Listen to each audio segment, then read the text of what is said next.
turabaramukije mwese abakunzi ba Shalom TV aho muherereye. Abanijoro tubahaye mwiriwe, n'aba mu gitondo badukurikirana tubahaye mwaramutse. Je nitwa Nyabaziga Janine Muhoza, sengera muri Apostles, tuye Kenya Kitengela. Nifujije ko dusangira ijambo ry'Imana. Ndashimira n'abakozi ba Shalom TV kuri no mwanya mwiza baduhaye, bararikira no kudukurikirana kuko ijambo ry'Imana ari ryiza rizarivura, ijambo ry'Imana rizarikiza. Ugizera wese arakiza n'imbaraga y'Imana izihesha uwizera wese gukira. Murakaze neza, murakaze kudukurikirana. Imana y'umujuru wahimisha muje. Abari bikiranirwa kwacu, abari zo gutekereza n'ibyo twibwira, usobanutse mu cyumba cyacu cyose nawe, kugira ngo tugaragare imbere y'amaso yawe. Tutambuye, utubabarire wa Mana we, utubabarire wa Mana we, utubabarire wa Mana we. Asigaye dawe wera wa Israheli, pamoja izina rikomeye, izina risumba yandi mazina yose, izina risumba riri hejuru y'ibyaremwe byose biri mu isi biri mu ijuru. Uwiteka Mana yanje, icyubahiro kikugarukire. Mpagaze aha ngaha ngiye kuvuga izina ryawe. Uwiteka, ndasaba imbaraga zivuye mu ijuru kugira ngo zize zimanuke ziba ahantu, kugira ngo ijambo ryawe dahe riraremereye, sinabasha kuribwira abantu ngo baryumve, ariko ndasaba wowe wenyine Mwami kuza kwivugira, wowe wenyine Mwami Imana yaje kuza gukora, kubera kuko ijambo ryawe ni ryiza rizarivura imitima, ijambo ryawe rizarikiza, ijambo ryawe rizarirema. Mwami muhaye kazi kugira ngo ari wowe uganza, ari wowe utegeka. Ikidashitse cyose ugikura imbere yacu, ikidashitse cyose Mwami Yesu urakoze daye, kubera kuko ukomeza kubana natwe no kutugira neza mu izina rya Yesu Kristo, amen. Dusome ijambo ry'Imana muri Zaburi ibice 103 no ku murongo wa mbere. Haravuga ngo umutima wanje himbaza Uwiteka, mwabindi mu zose mwe muhimbaza izina rye ryera. Umutima wanje himbaza Uwiteka, ntiwibagirwe ibyiza yakugiriye zose, amen. Turavuga hejuru y'ineza y'Imana. Ineza y'Imana ni ikintu gikomeye cyane. Ijambo ry'Imana ryavuze ngo umutima waje himbaza Uwiteka, ntiwibagirwe ibyiza byose yakugiriye. Iyo tuzutse, iyo ni ineza. Iyo tugenda, iyo ni ineza. Iyo twishura amashuri y'abana, iyo ni ineza ikomeye tutobasha kurondora. Ariko hari indi neza iruta izindi neza zose. Iyo neza y'Imana yitwa ngo ni Yesu Kristo. Yesu Kristo wapfuye ku bwacu, Yesu Kristo wababajwe ku bwanje. Iyo neza irahambaye, iyo neza irakomeye, iyo neza iruta izindi neza zose nobasha kubabwira. Yesu Kristo yakoze umurimo ukomeye, yemeye kuva mu ijuru asiga icyubahiro. Iruhande rwa se yaraguwe neza, byari birenze, byari iby'icyubahiro cyinshi, ariko Yesu yemera kucyambura kugira ngo aze kwambara kamera y'umuntu, agaragara ari nkanje. Ibyari bindemereye Yesu arabyikorera. Rero ijambo ry'Imana ryavuze ngo umutima wanje himbaza Uwiteka, namwe mwabindi mwo zose mwe muhimbaza izina rye ryera. Niwe waturemye, niwe wadukuye ahakomeye tutari tubasha kwikura, ariko Yesu kubw'ineza yiwe, Yesu atugaruza ineza yiwe. Bibiri ijambo ry'Imana rikavuga ngo yasanze nigaragura mu ivata ryanje, arambwira ngo andebye, sinari uwo kugirirwa imbabazi, ariko ndebye aranyitegereza, aravuga ngo mwana wanje, nubwo uri mu ivata, nubwo wanduye, nubwo ntawe ugufitiye imbabazi, baho, turiho kuko data yavuze ngo tubeho. Turiho kuko data yavuze ngo tubeho. Yesu yemeye gutega ibitugu, izari zitanga zanje, izari bingoye, izari bindemereye. Yesu yemera gutega ibitugu, arakubitwa, arasuzugurwa, acirwa mu maso, kugira ngo jewe mbeho. Iyo neza irakomeye, iyo neza irahebuje. Umuririmbyi aririmba aravuga ngo nubona ko mzibagiwe, aravuga ngo Yesu uzanibutse. Abigishwa baramutaye, asigara wenyine. Birashoboka kuko hari byinshi bitwigizayo bitotwemera ko twegera Imana, ariko reka mbabwira ngo tuze dutekereza ku neza y'Imana, kandi iyo neza y'Imana ni Yesu Kristo. Haleluya. Yesu yangiriye neza, Yesu yicishije bugufi, Yesu yahanwe abakimbata, kandi yarasize ibyiza byinshi mu ijuru.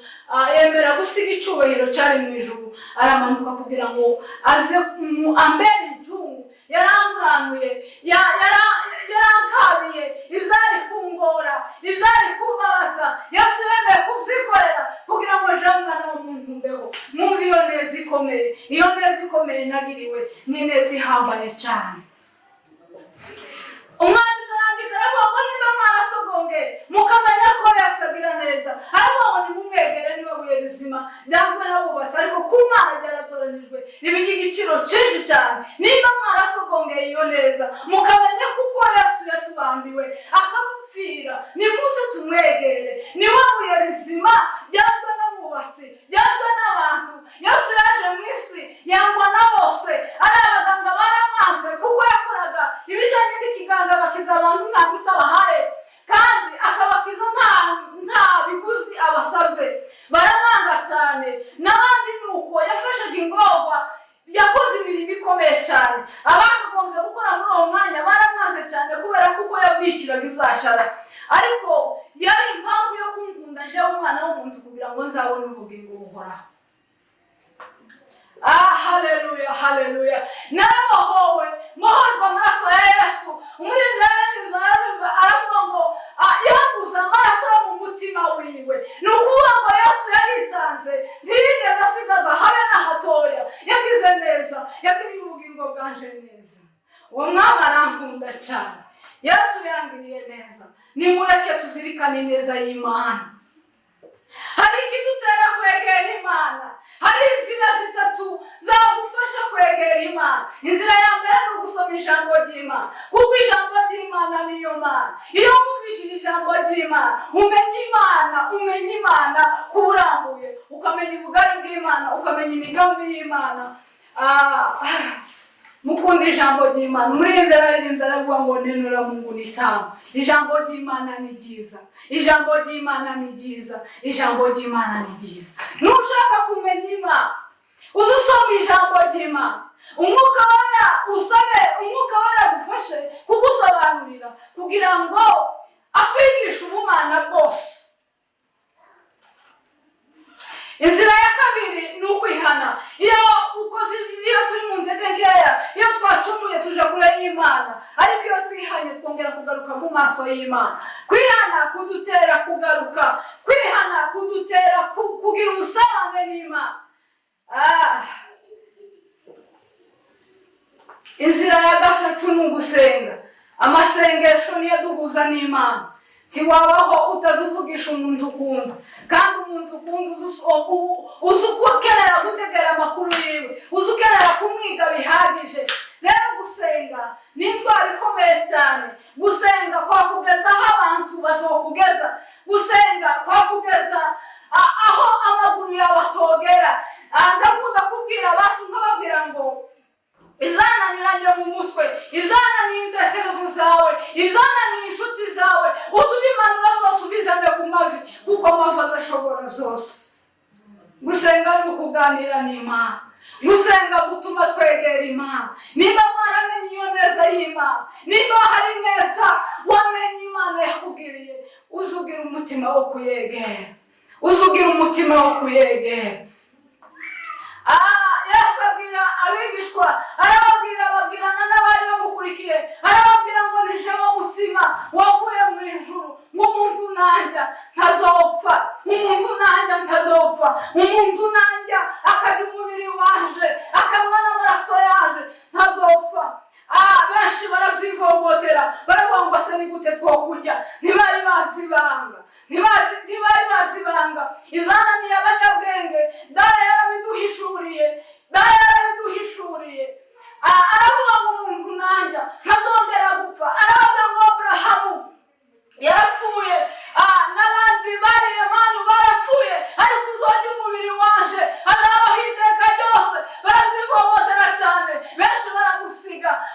Ahindukira n'abigishwa biwe arababaza ngo se namwe murashaka kugenda? Petero aramubwira ngo se databuja, ngo twakuvaho tukaja hehe? Ko rero ufite amagambo meza kandi amagambo y'ubugingo. Nudashaka gukomeretswa n'amagambo y'abisi, uzawegera Imana nigira amagambo meza kandi amagambo y'ubugingo, amagambo azahora iteka ryose. Nta handi wayabona ni mu Mana. Nimureke twegera Imana, nimureke dushaka Imana, mureke dushaka Imana, dushaka Imana kuko yatugiriye neza. Nimwumve iyo neza nayo yangiriye, nimwumve iyo neza nayo yangiriye. Nta muntu wari kubishobora, nta muntu wotanga ibyiwe cyangwa ngo atange ngo yitange kubwiwe kubera undi mwana w'umuntu.